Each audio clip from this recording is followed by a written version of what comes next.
Hello, and welcome to another episode of Her Head in Films. I'm Caitlin, and I'm your host. On this podcast, I share my thoughts and feelings about the films that I watch. They tend to be art house and world cinema.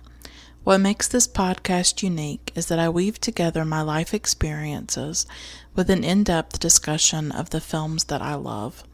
I explore the impact that cinema has on me and why I connect so deeply to it. As I like to say, my head isn't in the clouds, my head is in films. Today's episode is about Lynne Ramsay's Morvern Callar from 2002.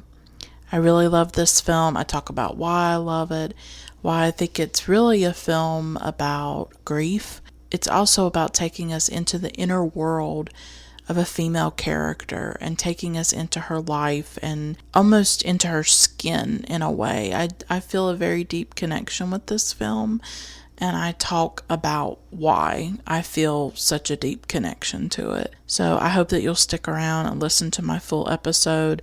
This is one of those films that I feel like it's part of me, and I feel like it haunts me in a lot of ways. Her Head in Films has a Patreon where you can financially support the work that I'm doing on this podcast, and you can provide that support on a monthly basis while also accessing lots of rewards and extras.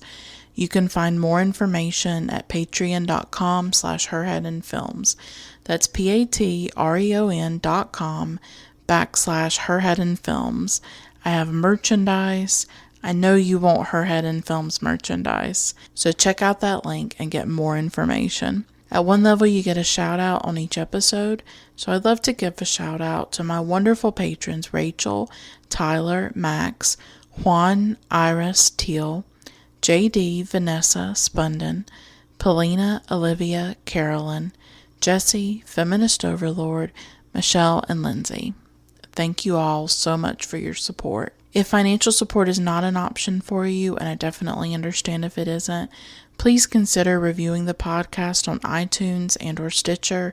If you write a review on iTunes, I will share it on a future episode of the podcast, and I'll leave your name out just to protect your privacy. You can also tell your friends and followers and people on social media about Her Head in Films.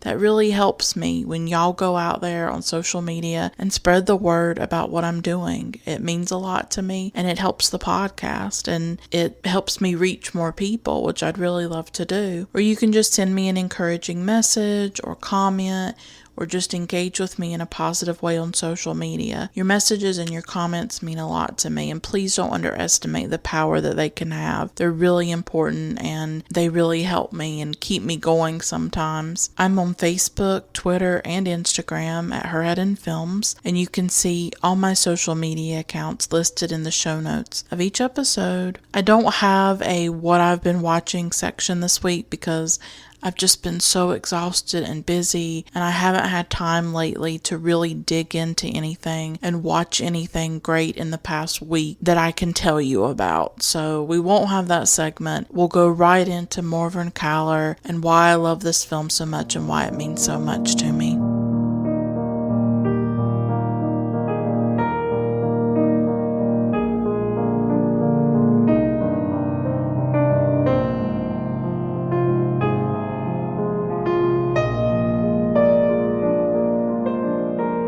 So I'm recording this episode the day after I rewatched Morvern Callar by Lynne Ramsay, and I want to capture some of my thoughts, my emotions. This was the second time that I had seen it. I first watched it in 2014, 4 years ago, and I loved it then. I thought it was a powerful film. But there's something about watching it for this second time that has really hit me. And all day, I've been thinking about the film. And I really can't get it out of my head. And I'm really interested, in general, in how art has this second life inside of us. How the film is this kind of object, and a book does the same thing. It's this object that you engage with, that you have an experience with. But as you as you move on from it, parts of it stay with you. And I don't think we're always sure why they stay with us. And I'm interested in the experience we have with art in general, of how we, in our minds, enter another world or enter another space. Because that's what we're really doing when we listen to a song, when we read a book, when we watch a film, even if you go to the theater and watch a play. You are suspending your disbelief. You are knowingly entering this experience. You know that the world in the film is not real. If you're watching a fiction film, obviously. You know that it's constructed, that it's not real. But it becomes a real place as you interact with it and as you watch it. Or as you read it through a book. And there are certain films that I want to live inside of. And I would say that Morvern Callar is that kind of film. It's the light in it. It's the look. I'm not sure I've ever seen a film quite so distinctive as this one. Lynne Ramsay creates a very specific world and a very specific character, and we feel as though we are inside the skin of Morvern Callar. Ramsay makes her flesh and blood to us, and we feel like we are inside her skin. And I think this could be partly why the film itself sort of gets under one's skin, gets under my skin. So, what is Morvern Callar about? A brief synopsis before I get really deeply into it is it's about Morvern Callar, a young woman who finds her boyfriend dead on the floor where she lives with him. He has slit his wrists and killed himself. And he has left his unpublished novel on the computer for her to find, and he wants her to publish it. He won't not publish it, but send it out to publishers. He leaves her some money for her to do a funeral and things like that. She doesn't do that.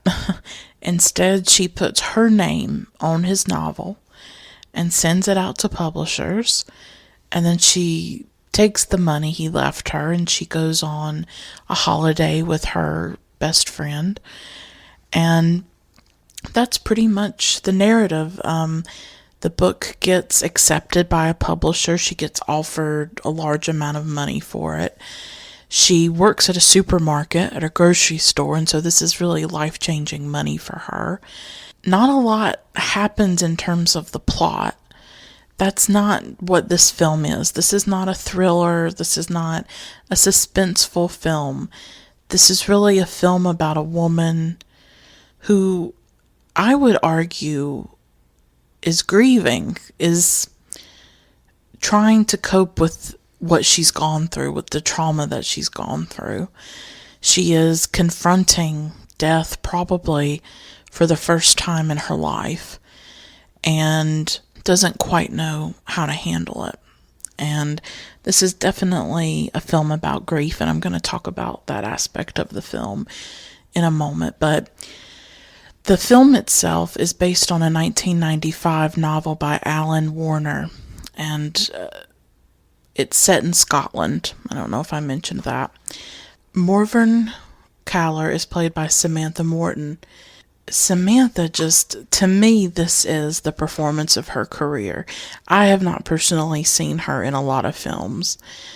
I've seen her in this one. I've seen her in Elizabeth, the Golden Age, where I think she played, I'm not sure who she played. I thought she was really powerful in that film. That might have been the first time I ever saw her, because I saw that film years ago, and I only recently saw Morvern Callar just about 4 years ago. So I think she's an underutilized actress. I don't think we see her, at least in the United States. She's not a well-known actress. I would not describe her that way. I'm not putting Samantha down.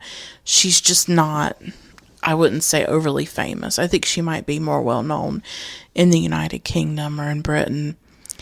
But I think she's one of those actresses where once you see her in a role like this, and this was in 2002, so she was quite young. She was in her 20s, and she really gives a breakout performance, and I think she gives the performance of her career, and that this is like the role of a lifetime in a way, because she carries the entire film through her performance, and she conveys subtle emotions, I think, through her acting. This film is really about a woman who is unruly. And many, many episodes ago, I talked about this idea that I've had, and it's inspired by the language nowadays about unruly women. And that was sort of started with Roxane Gay in her memoir, Hunger. And she has talked about women who are unruly, or people who have bodies that are seen as unruly. And she usually writes about it in the context of fatness and weight and things like that. But unruliness comes in all kinds of manifestations. Women who are loud, women who are larger, women who want things, women who are seen as bitches, right?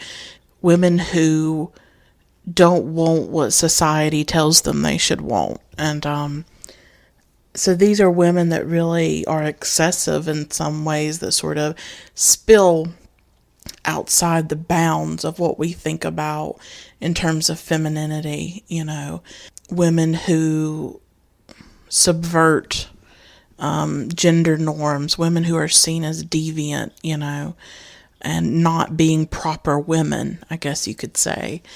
And I just love I love cinema about women like that. I like cinema about women who are unconventional and strange and eccentric and idiosyncratic and messy and complex and unlikable. I like that. I was thinking about things recently, and I was thinking about myself, because I'm a very introspective person, as you can tell through the podcast, where I talk about myself way too much. But I'm an unlikable person.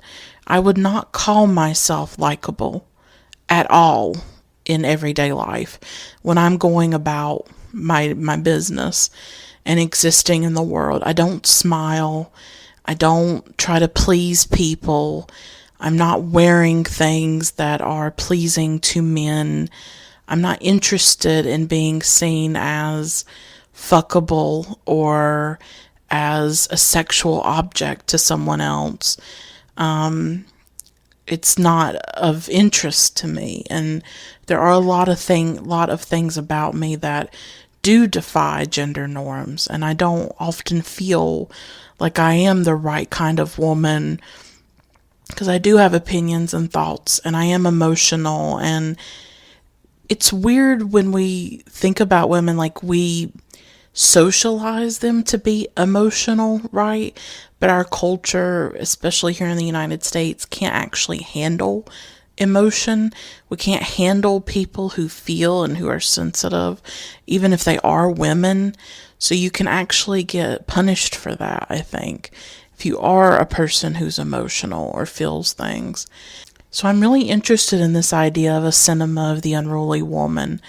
I will link to that particular episode, in the description. I haven't done a lot with it. I don't know what to do with it. It's just something that I have thought about, and I'm attracted to films about women who are unlikable, women who are difficult, women, because I see myself that way.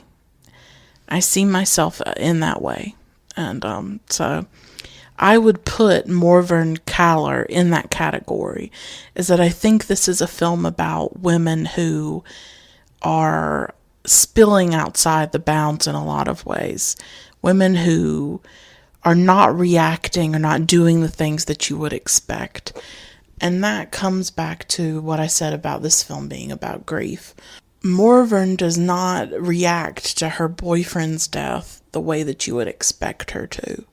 She sees him lying on the floor, his wrists are bloody, and what she does is that she lays down beside of him, and she seems to be in some kind of shock, really, that she doesn't understand how to process what she is seeing. And really what she's doing is she's confronting death. Like I said, possibly for the first time in her life, someone that she's lived with, someone that she loves and cares about, is dead, and he's killed himself, and she probably doesn't understand why, and she probably didn't expect this to happen. And we have this idea about grief that you react in a particular way, that you break down, that you cry, that you do this or you do that. At the same time, we can't really handle people being emotional and crying and upset, and we sort of censor that in some ways. I don't think we really create space in our culture for a real expression of grief and anguish. But her reaction is so different, and she steals his novel. She puts her name on it and then sends it out to the publishers, takes the money, goes on a vacation with her girlfriend. This is not how we would think of a young woman reacting to the death of her boyfriend. And she actually disposes of his body herself. She never calls the police. She does not hold a funeral for him. She puts his body in the tub and cuts it up, and then she goes and buries it in the earth somewhere. So this is a very dark film in terms of the subject matter and the things that happen in it. That's about suicide. It's about death. It's about her disposing of her dead boyfriend's body. It's unsettling, and that is a big part of the film where you're never really sure why Morvern is doing these things. And another thing that she does after he dies is that she goes out partying. She goes out partying with her friend, and her friend is named Lana. Yeah. She gets dressed. She does her nails. She puts nice clothes on, and she goes to a party. And then, of course, she goes on the vacation. And when she's on vacation, she meets a guy whose mother has just died, and the two of them end up having sex together. It's a very intense scene. And so she is not grieving in the way that we would imagine someone should grieve. But at the same time, I find her reaction to his death completely believable and completely real, because what she's really doing is she's trying to escape it. That's what she's doing. She cannot handle it. Can any of us handle it when someone dies, when we confront death, when we confront our own mortality? And what she does is that she flees from the gravity of that, the darkness and the frightening nature of it, and she flees into frivolity. She loses herself in parties and other men and in the world. She decides to travel to get out of Scotland, and everything she does, to me, seems like an attempt to escape what she has seen and what she has witnessed. The horror of it, that she cannot face it, she cannot accept it, and so she must flee from it. I would say that's absolutely believable. That grief comes in so many different manifestations, and that some people, they cry and they shriek and they do all of that, And then some people literally just cannot comprehend it. They can't process it. Their bodies and their minds will not allow them. And so Morvern runs away from it. She wants to escape it because she can't deal with what she's seen. Now, why she puts her name on his novel, I don't know. Perhaps she thinks, well, he's dead anyways, so he's not going to get any kind of benefit out of the book being published. Perhaps she sees a chance to make money or to, make her life a little bit better, because she is working at a grocery store, and maybe it's a little act of revenge. When someone commits suicide, sometimes the initial reaction is anger at that person. Why have you done this? Why have you killed yourself? Why have you left me and abandoned me? And I wonder if that's her act of revenge or resistance or defiance to say, I'm not going to do what you want me to do. You left this note for me and gave me these instructions, but I'm going to do what I want to do. And so she puts her name on it. But at every turn, she is an unconventional person. She is an unruly person. And that's an important part of this film, that her and Lana, especially together, they are, outrageous at times. And they go to parties and they take their clothes off. And there's something very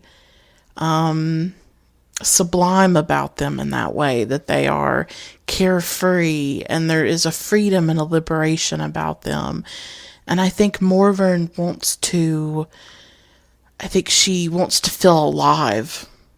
That's the sense that I got when she's doing these things, when she's doing the parties or having sex with the guy, or she's affirming her life. She's affirming that she is alive instead of dead, the way her boyfriend is. And yet she obviously understands the fragility of life, the precariousness of life, how easily it can be lost, how easily it can be thrown away. But there's also something very aimless about her, that she doesn't have a career. She doesn't have children. She doesn't seem to have much of a family. She is sort of drifting. She doesn't seem to have a particular goal or anything in life. Nothing that she's working towards. She just sort of exists. But I think she craves sensation and experience. And that is a really powerful part of this film for me, is how sensuous it is and how sensual it is. And the way that Lynne Ramsay locates us within Morvern's reality, within her world and in her bodily reality. This is a film about details. There is an intimacy about the film, a sensuousness about it, and it just comes in different moments. The way Lynne Ramsay shot this film, I don't know how she did it. Honestly, if I was a filmmaker, and I'm not, I have no desire to be a filmmaker. I have no ambitions to be a filmmaker. I'm just here to appreciate films. But if I made a film, this is the kind of film I would make. It would be about a woman who's unruly, and it would be sensual and sensuous.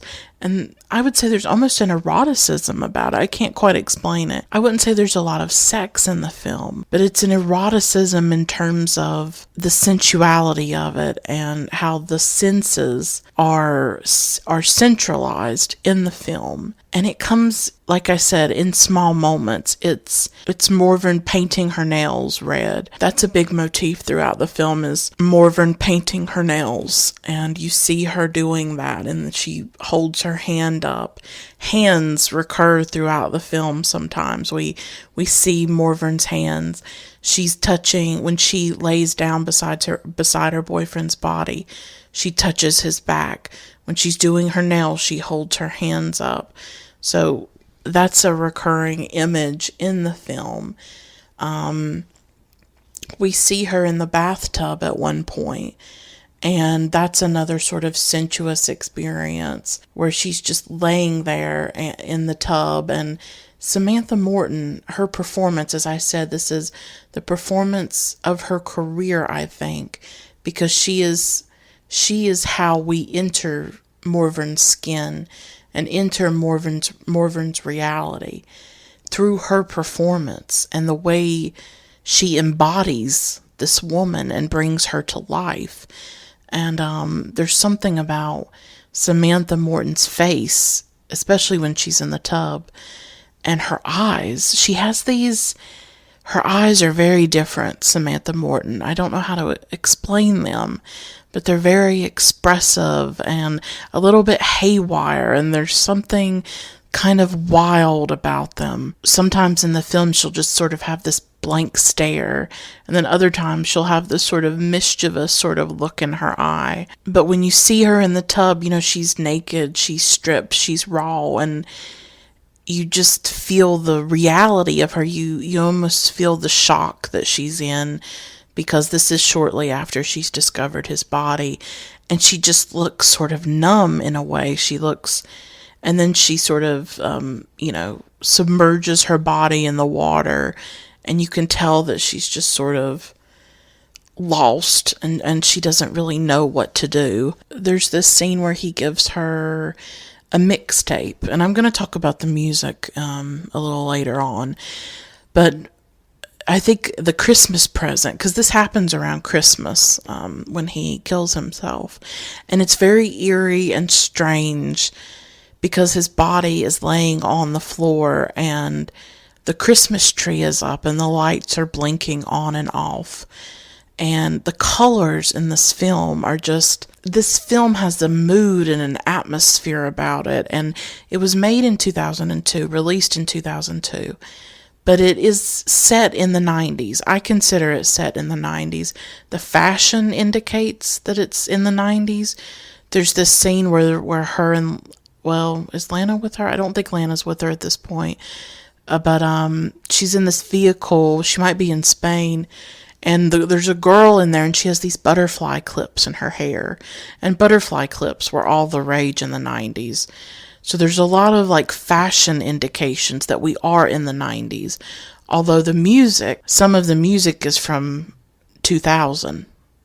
There's a song by Broadcast in particular that is from 2000. But for me, I locate this film in the 90s, and it feels that way. And the colors of it are just, I don't have a word for it. How do you describe color? I don't know. There's a glow about these colors. There's a richness. There's a depth.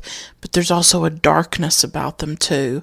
Because there's a darkness about the film. This is not a really bright film. A lot of the scenes take place in sort of interiors that don't have a lot of light to them. There's just the Christmas tree, or there's the glow of the computer, or it's nighttime, when Morvern goes to the different clubs and dances and stuff, and within those clubs they're very dark, and so the lighting is dark at times, but there's this richness to it too. I don't know, of any film I've seen, this one in particular has such a strong 90s feel. It captured the feeling and the mood of the 1990s in a way that I don't think a lot of films do, even films made in the 1990s. But he gives her a mixtape, and there's this wonderful scene, and I really love it. And this is another scene where we get inside Morvern's reality, and there's this intimacy, because there's a lot of close-ups in this film too. Often there's a lot of close-ups on Morvern's face, on Samantha Morton's face. I love the scene where she's listening to the mixtape that he left her, and it's an actual cassette tape, and she has a Walkman type thing with the headphones. And she's just sitting there, she's smoking a cigarette, she's got her feet up on the table, and she's just listening to this music and bobbing her head, and you can tell that she's feeling it. And throughout the film, she will have that Walkman with her, and she will have the music on, and the music is absolutely central to this film. And the film itself introduced me to music that I had not heard before, like Broadcast, like the Boards of Canada, different bands like that I had never personally heard. The music is another way that we see how Morvern is like really within her mind and really within herself throughout the film. And it also creates this intimacy too.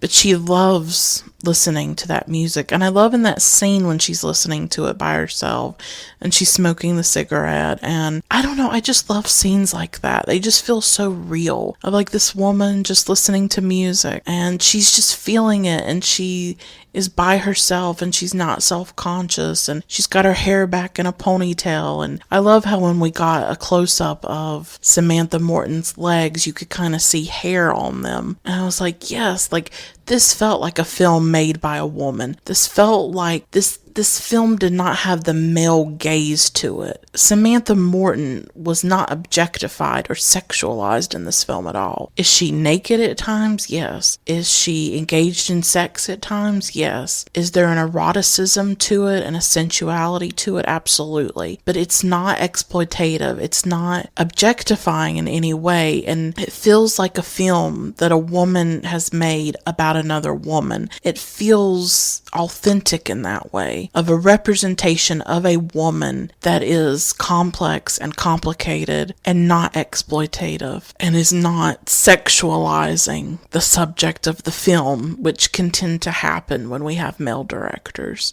who tend to do that. And they just do, you know. They may not always mean to, but they do. And this film doesn't feel that way to me at all. It feels respectful of Morvern. So I love that scene of her listening to the music and doing that. And it just furthers the intimacy, I think. And you just feel like you know Morvern. Like she just feels like so real to you throughout the film. And that's something that I love about it, where you feel like you're really inside the skin of this woman and feeling what she's feeling, which is, I think, that sense of being lost, that sense of not knowing what to do, that sense of wanting to escape this trauma, wanting to escape what she has seen, not being able to deal with the loss itself. Because I think it's just probably too painful. But at the same time, I don't want to, make her out to be some kind of victim, or she's not that kind of character. She's a very strong character. She seems to have a sense of herself and a sense of what she wants to do. There's something a bit dangerous about her. There's something a bit off about her in the way that she takes credit for the novel and what she does in terms of all that, the way she cuts him up and buries him. So this is a character who dangerous in a way, who is different, who you don't totally know what to make of her. And that's okay. Sometimes we have characters in films or books or whatever where we don't exactly know what to make of them, and every decision they make doesn't necessarily make sense. And I think there's something about that in Morvern, that we don't quite know what to make of her, because she is so unruly. She is so outrageous at times, cutting up her boyfriend, stealing his novel. When she goes on vacation with Lana, she takes the money that her boyfriend left that was supposed to be for his funeral, and they go on vacation, and she just abandons Lana. Like, the two of them sort of get lost on this road and they go to sleep, and then the next morning Morvern just leaves her. We don't know how Lana's gonna get back to Scotland or anything like that. We have no idea, really. So she's really outrageous in a way, but there's something about that that's really amazing, I think, to see a woman like that. But she also really values her friendship with Lana, and that was a really special part of the film too, is that this film is not about romance. This film is not about men. It's not about that. It's really more about Morvern and Lana, and it's about her friendship with Lana and them spending time together in their antics. And I think it sort of probably, if you're a woman, reminds you of crazy times you might have had with your best friend, your best female friend, and the things that you might have done when you were younger, especially. And there's that youthfulness and that carefree quality about their friendship. It's sort of immature in a way too. They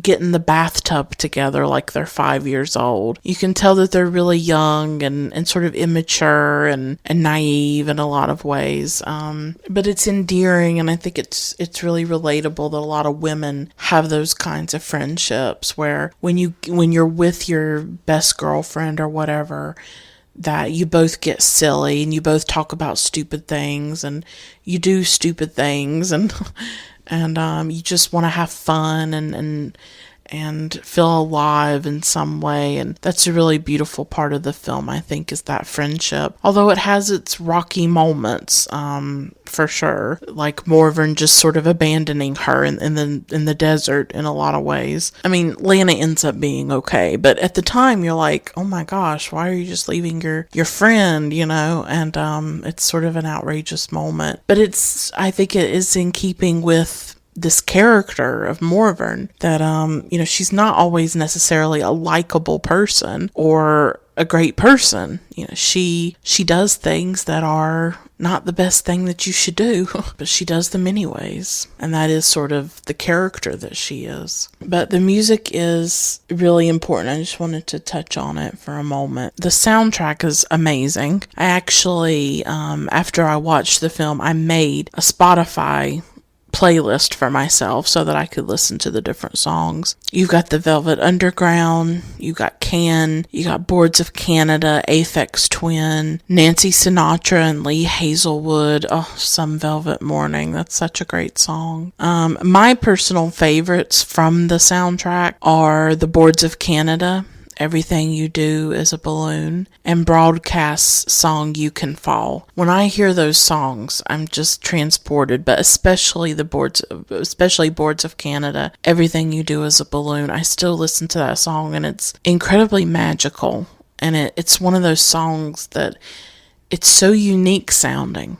And I don't think I had ever heard anything like it. And the music in this film, the film itself creates a mood and an atmosphere. And the music brings a certain mood and atmosphere as well. Like, this is music that has a special sound about it. And I think when you hear the music for the first time, you don't really forget it. And that's how I feel about Everything You Do Is a Balloon. Like, that song just absolutely stays with me. And I like the song by Broadcast too, You Can Fall, and of course Some Velvet Morning. That is a really amazing song. It has an extraordinary soundtrack, and I think when people talk about this film, they tend to talk about the soundtrack, and the music is actually really crucial to the telling of the story. Music isn't always that way in a film. A lot of films, the music is in the background, but music is always important in a film, usually. Some directors don't like to have composed music.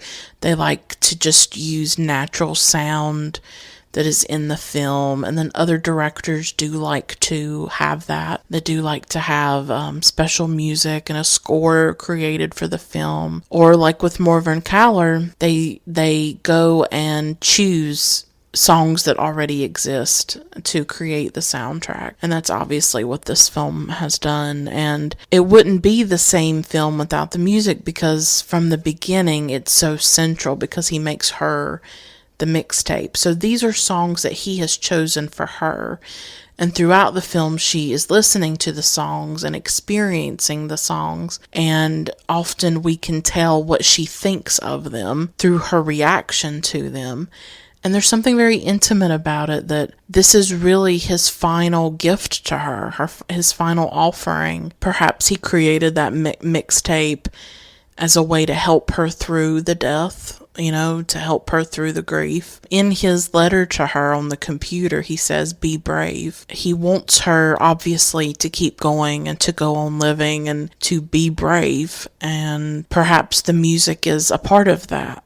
It's a way for him to communicate with her, even though he is gone. And she takes that Walkman everywhere she goes. Whether she goes to a club or whether she goes on vacation, it's in her suitcase. She listens to that mixtape constantly. It becomes part of her. in a lot of ways. Morvern as a character cannot be separated from this music. It literally, it's the soundtrack of the film, but it literally becomes the soundtrack of her life, especially after she loses him. And perhaps it does help her deal with her grief. What's interesting about this film is that it really denies us any kind of emotional catharsis. We never really see Morvern break down. We don't see her cry. We don't get any of that you would expect. Because some films, they can have that distance and they can be withdrawn in a way or show a character who's withdrawn, but usually there will be some kind of catharsis, some kind of emotional release, where the valve is opened and something comes out. We don't get that with Morvern. We don't fully understand her ever in this film. She is, like all of us, unknowable, and not every decision she makes has a point to it or has a deeper meaning. I think in a lot of ways she is trying to escape death and her confrontation with death. I don't know if she is grieving. I don't know. What is grief? What does it mean to grieve? How do we know we're grieving? I don't know if these are things that we can define necessarily or quantify. I guess there's just living and surviving and doing the best that you can. But I would say maybe to an extent she could be in shock somewhat. That can definitely happen after you lose somebody, that you just go into this shock. Maybe that's what's happened to her too, but I think she really wants to live. And I think she wants to escape her life. And his selling the book is a way for her to do that, because they offer her £100,000 for the novel. So it was obviously very well written. And she's amazed at that figure and at that number. You can tell she didn't expect that at all. She sees it as an opportunity to escape. She can take that £100,000 and maybe create a new life somewhere else.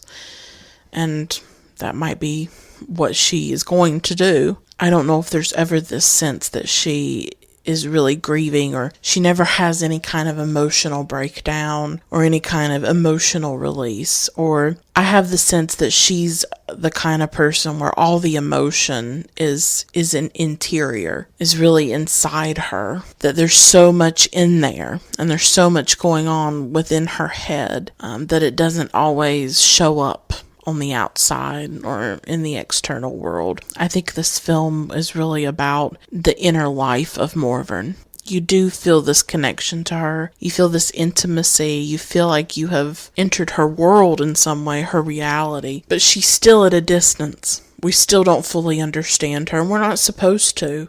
She still remains very unknowable. She's just that kind of character where you'll never fully understand her or comprehend her or be able to pin her down. But she's such a compelling character and an unforgettable character, and I related to her a lot. That sense of wanting to escape mortality and death and loss, just wanting to lose herself, wanting to feel alive, wanting to do things that make her feel alive. That's such an important part of the film. The sensuousness of it, the sensuality, I think. It's a gutsy film. I think Morvern is a gutsy person. She does what she wants to do, puts her name on that novel. She has sex with who she wants to have sex with. She owns her life. She owns her body. She wants to go on vacation. She goes on vacation and she just goes. She's active. She's assertive.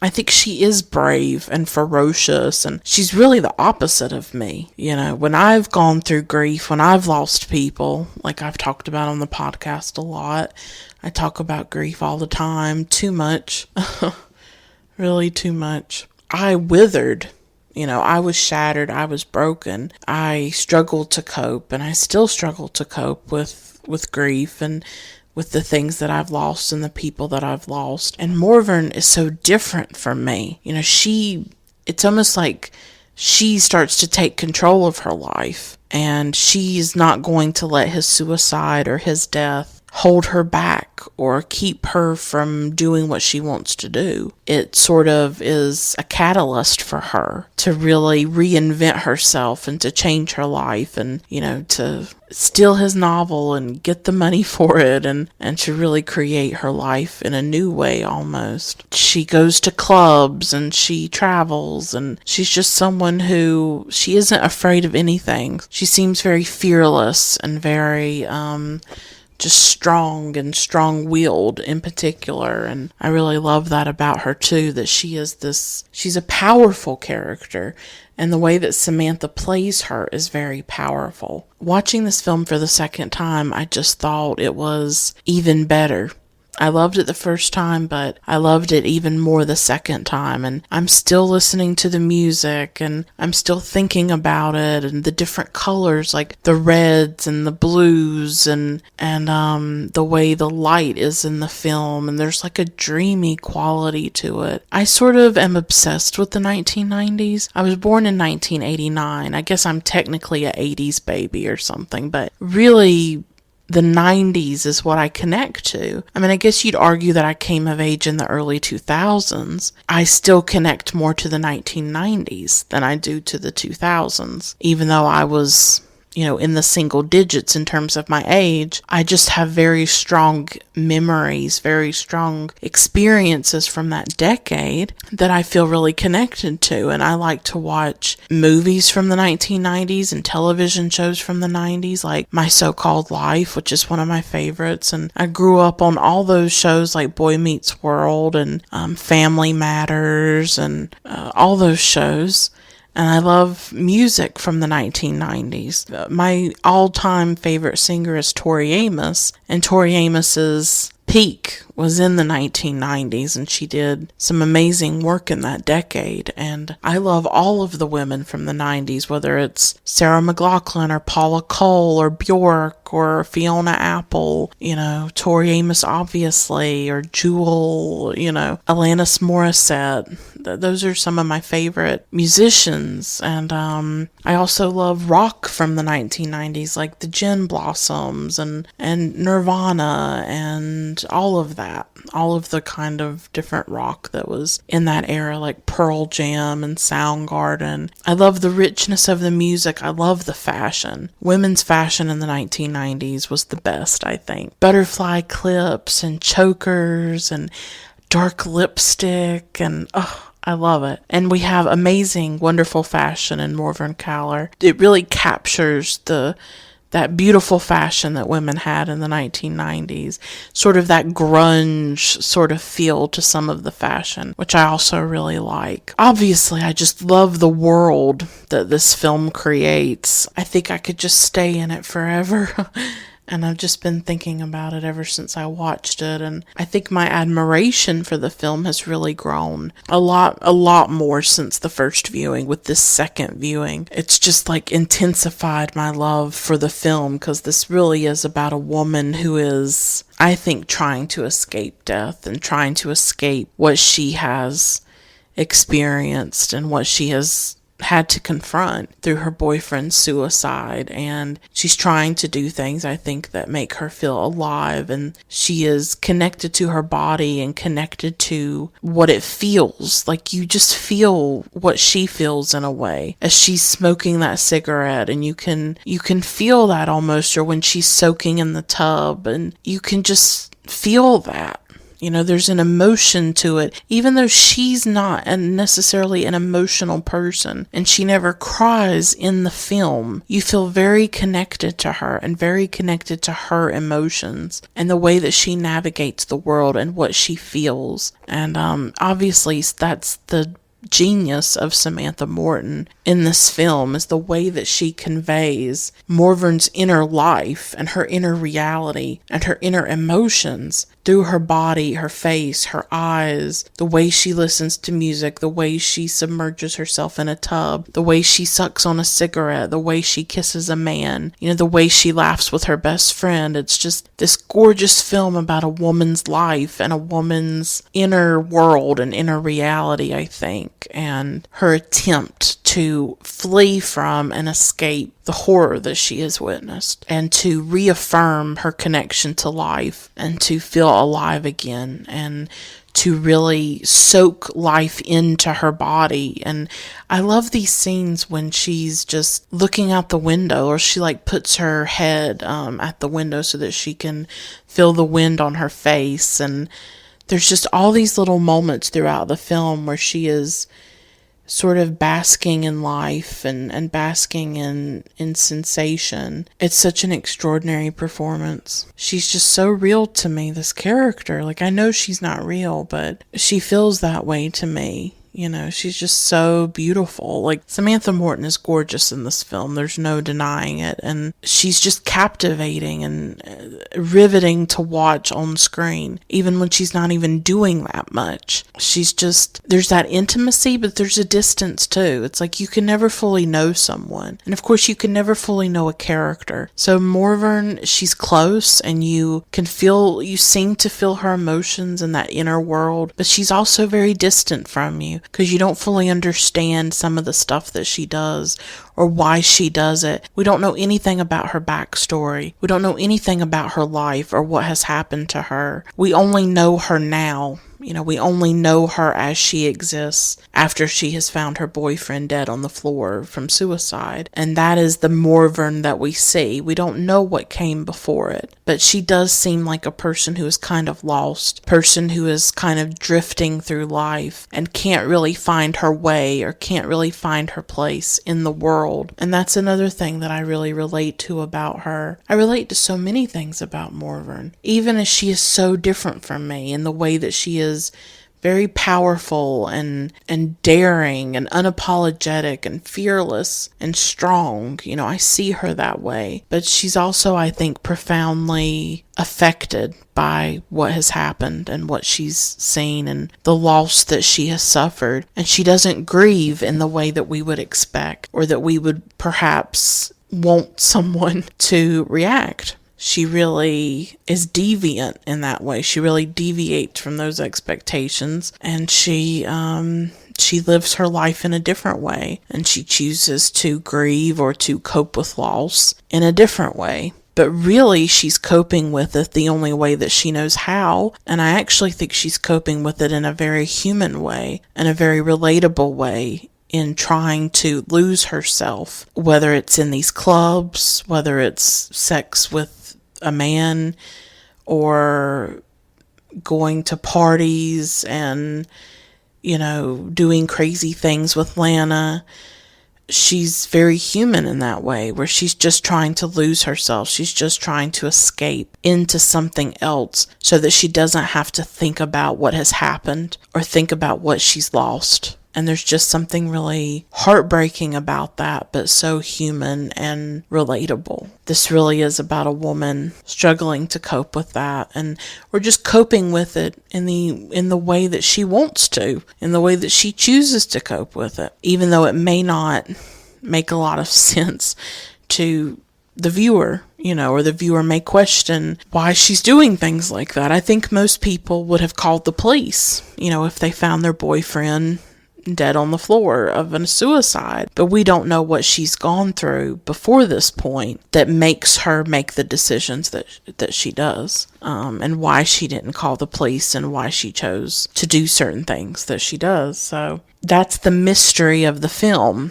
She is a mystery in a lot of ways, even as she feels so real, even as you feel like you're under her skin or inside her skin to some extent. She still remains a mystery. Like all of us are a mystery. You know, all of us are so different and individual, and we react to things differently and cope differently. And so she's flawed and complex and human and mysterious and incomprehensible and you know, she's all those things. So this is one of the most extraordinary films about a woman, I think, about a multi-layered, multi-dimensional, complex, contradictory woman. It's just extraordinary in that way. It really is. This is just one of those films that, like, you will never forget.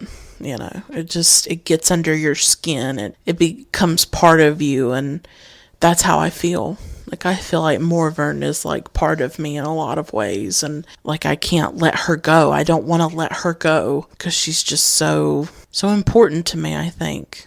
I think she really is, and I think I'll be thinking about this film for days and weeks and years, and I think there are parts of it that will definitely just always stay with me. Well, I will stop here. Thank you so much for listening. Until next time, keep watching great films. Bye for now.